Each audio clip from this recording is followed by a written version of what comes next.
The following segment is sponsored by JulieAnn Caramels. You may have had a carameled apple, but you've never had a carameled apple until you've had one with JulieAnn Caramels. I'm here with Rowena. Thank you for joining us today. Thank you for having me. I'm so excited to be here with you. Well, I'm going to say you had maybe the best title I've ever seen, Caramel Expert.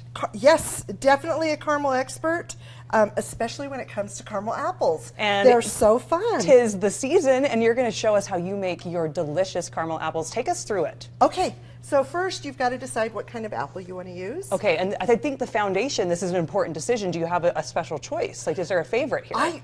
So my favorite is either Honeycrisp, okay, or, which you can see right here, or it could be a Granny Smith. Okay. Which are absolutely delicious also with caramel and a little bit of salt on top. Oh, so that's a pro tip. So we've got our apple. You've now got we your gotta. apple. So you have to take care of the apple, right? You want to find the one that's not bruised, that's absolutely perfect.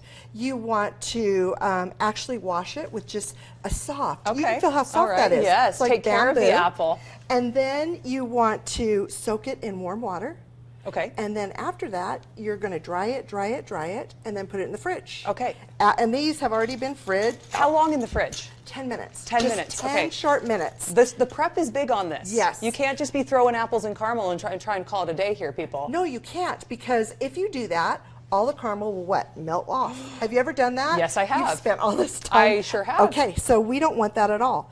I love the caramel upside down like this, because this is where all the caramel goes. Smart, smart. And then you stick the stick in. Now, okay. Now the thing is too, to remember about this, is you need to get a paper towel. All right. And totally get all the moisture off so that it's not wet, because if it's wet at all, even just from the juice, it will just start running down. Okay, smart. So is it time to dip? This is my favorite part. What you do with our caramel when you cook it is you have to take it up to 235. Okay. And then the dipping time is temperature's about 190. 190. And what I love about this pot, I don't know if you can see it, is it is non-stick. That is crucial. So, if you're doing this with kids, you definitely, it's going to get a little sticky, but you got to make sure your pot is going to be set. Right. And you just want a pot that you can dip with. Do you want to dip? Yes, I want to dip. Okay. I sure do. Is All there right. a dipping? Do I just go on in there? Just like, go on in there. Swirl it around. Swirl it around, Oh, see? and keep swirling. This is my first time. Look at how beautiful it is. I love it.